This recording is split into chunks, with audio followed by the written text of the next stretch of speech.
Hello and welcome to the Destiny News Month in Review for the month of November 2013. In this video, we'll cover the new teaser trailer for the PS4 event, the November podcast, and more. As usual, whenever you see an annotation, click on it to be taken to the full video on the topic. But let's start with some new weapons. The weapons we learned about this month were the Arcus Regime Auto Rifle and the Hunter's Knife. The Arcus Regime is an old-school model of weaponry, built in a time where guns were more of a craft instead of mass-produced. The curved edges resemble modern-day droids, which is probably because the weapon manufacturer makes droids nowadays.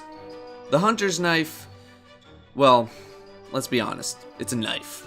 There's not too much else to say. During the PS4 All Access event, Bungie released another teaser trailer for Destiny. The main things that we saw were the Vex death animation, which was originally described as one of the coolest animations in the game, a confirmation on a hunter ability where the hunter dashes to a few targets and knifes them, and some scenes of the Cabal in action. However, there was a bit of criticism by the community to this teaser. There were reused shots from the Moon trailer, it was a bit overhyped, and a couple of other things. However, feel free to check out my thoughts by clicking on the annotation. Bungie's weekly update for November 15th hinted at many things in terms of gameplay and balance. The sentence, quote, "Fighting off aliens with an ancient sword claimed from the grotto threw everyone into a massive frenzy," putting the speculation that melee weapons, beyond the melee attack that all Guardians receive, will be in the game. Next, the sentence, quote, "Zero buyer's remorse was experienced as he used it to rock some faces in multiplayer," end quote, with it being some kind of weapon. This hints at the fact that we'll be able to buy weapons, although this was pretty widely assumed.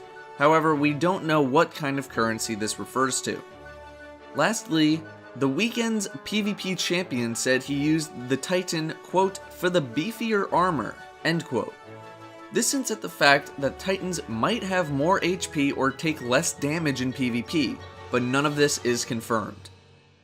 The Bungie Podcast rolled in again towards the end of the month, and it was quite a good listen. The topics discussed were user research and localization, and give a great in-depth look into how Bungie operates. However, if you were hoping for any game information hidden within the podcast, you are out of luck. Hylabos, as usual, has a great detailed summary of the podcast on the forums, which you can find in the description. Datto's disclosure is a bit happier than usual, and that's because during this month, I hit 2 milestones. 2,000 subscribers and 100,000 views total on the channel. I want to thank everyone who has supported this channel, whether you've subscribed, posted a video somewhere, I don't care what. All of you helped make that happen, and that is greatly, greatly appreciated. I know 2K might not seem like a lot, but to go from nothing to 2K in about 6 months is pretty darn cool. I definitely owe Destiny updates and more console big time as well for giving me that initial boost when I first started out around E3. To everyone else, you guys know who you are, and to everyone who has subscribed and stuck around, I thank you. Well, that about wraps up November in the world of Destiny. My name is Datto, and I too am still waiting for the D. Thank you for watching.